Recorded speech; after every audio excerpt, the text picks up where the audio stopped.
Hello, I'm Christopher Morrison. Let me start my timer. Hello, I'm Christopher Morrison, and today I will be discussing Spotify versus SoundCloud, the stability and profitability of both, and which one is better for an investment.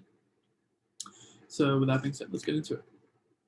Spotify is the leading music streaming service internationally, spanning over 178 countries. The streaming service gives you access to over 70 million songs and 2.2 million podcasts, providing a wide variety of genres, helping any individual find their music needs.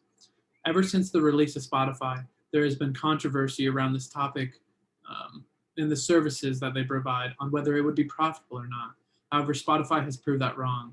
Spotify laid out a foundation for the music streaming companies all over the world. That being said, I will analyze this by breaking this down into three different sections on why Spotify is a better investment rather than SoundCloud. One, being the content of the applications or the music. The two, the creators or authors and artists of the music and the application. And three, the users who pay for this service or the customers. Utilizing each of these sections can help us tell which company is more worth the investment, as well as probably determining the difference between each of these publicly traded companies. That being said, let's discuss the origins of Spotify. Spotify is a digital music, podcast, and video service that gives you access to millions of songs and other content from creators all over the world. Spotify was founded in 2006 by Daniel Ek and Martin Lorenzen, with the stated goal to help people listen to whatever music they want, whenever they want, wherever they want. After 2 years of development, Spotify had finally launched on October 7th of 2008. Currently, they have around 6,000 to 7,000 employees. Their first year, and in 2008, Spotify reported a loss of $4.4 million, not starting off too great, which isn't too surprising, as in the beginning, most of the users were content with using the free version of the service. Spotify was founded as a small startup in Stockholm, Sweden, by the two, in an attempt to counteract the growth in pirating issues in the music industry.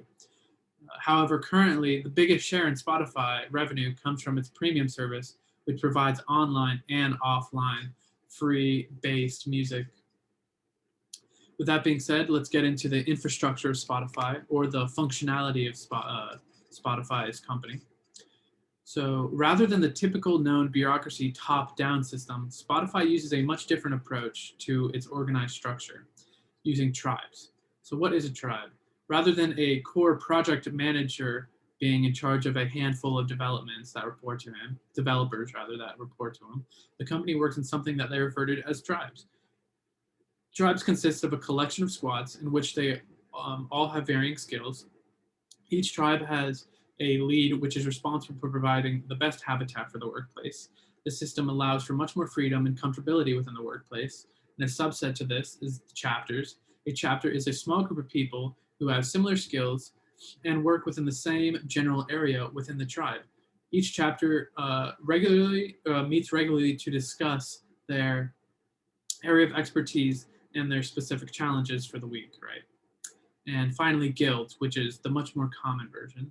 A guild is more organic and has a wide range of community interests. This is a group of people that want to share knowledge, tools, codes, and practices. Where chapters are always local to a tribe, a guild usually always cuts across the organization or company, encompassing everybody from the company, from each asset of it. For example, there are guilds for Java or C++, or even Android guilds. This kind of helps with similar issues that may be occurring in very similar lines of works. With that being said, I think we should jump right into the market position as well as growth potential for these major projects and products and services, right? Spotify are leaders in the market as a music streaming service.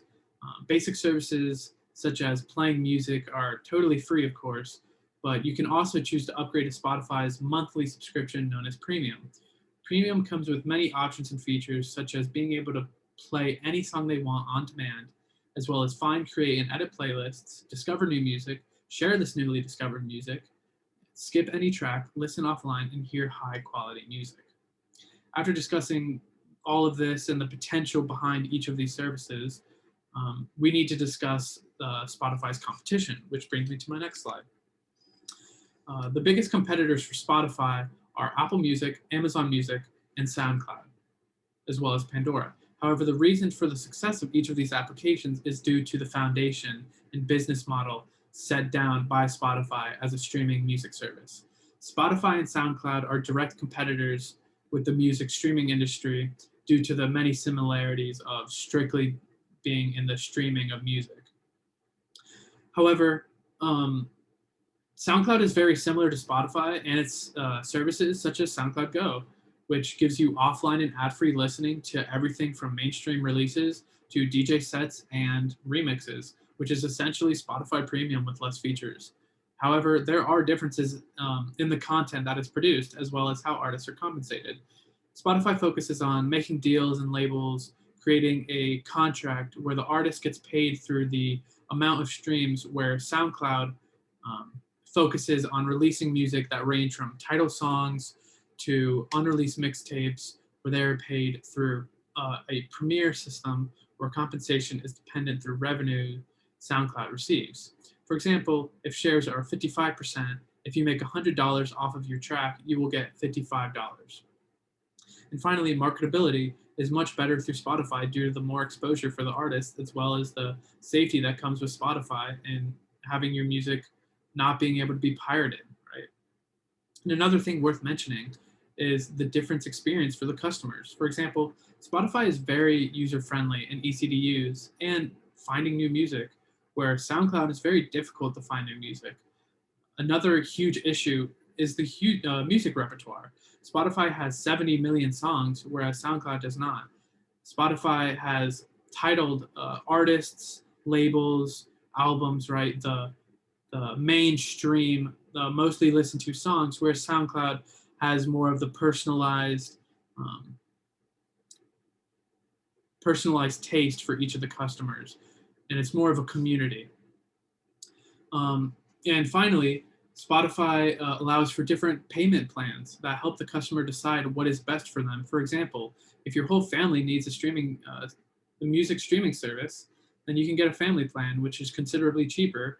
Whereas if you are a student, you can get a plan that gives you a discount accordingly, right? The primary industry in these companies are really,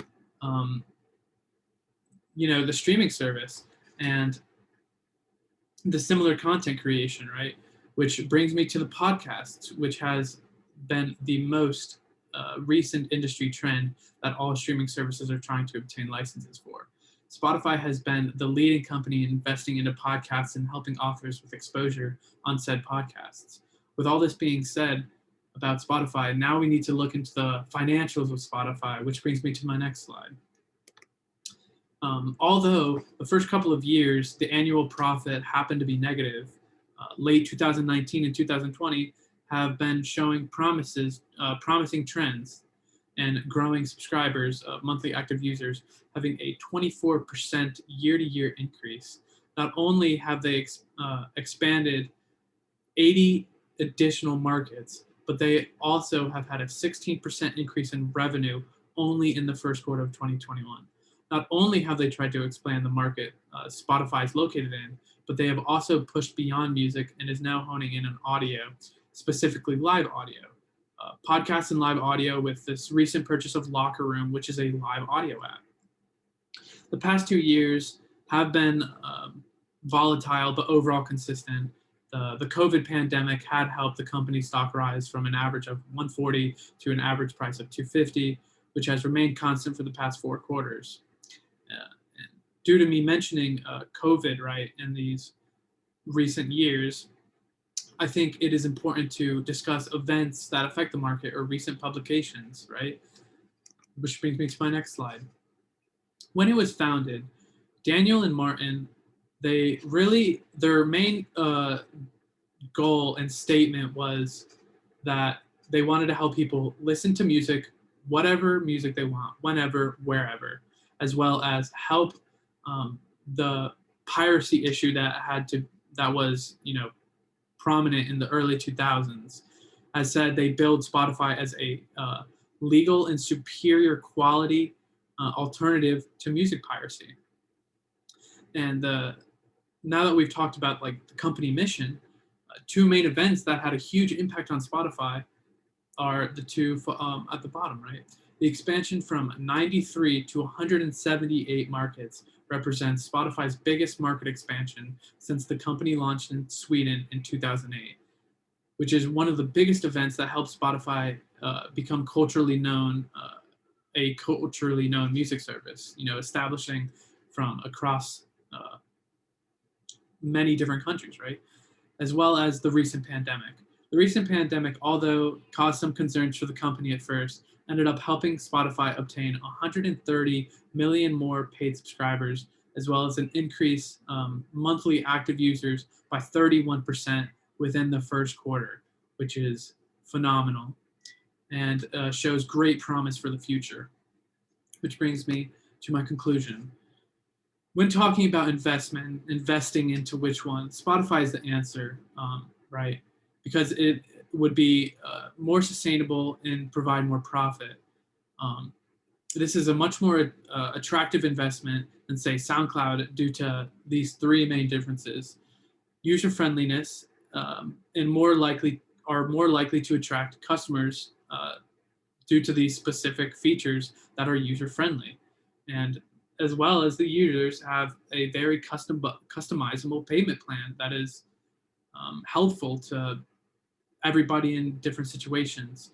And to the difference in content, Spotify being mainstream and having titled tracks, where SoundCloud is typically amateur, under the table, tracks that are not titled, right?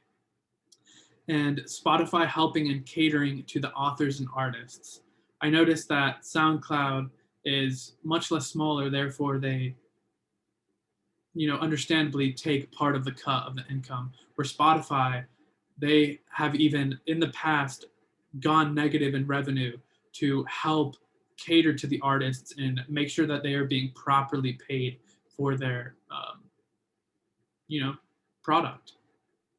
With that being said, that's my analysis on why Spotify is a better investment than SoundCloud.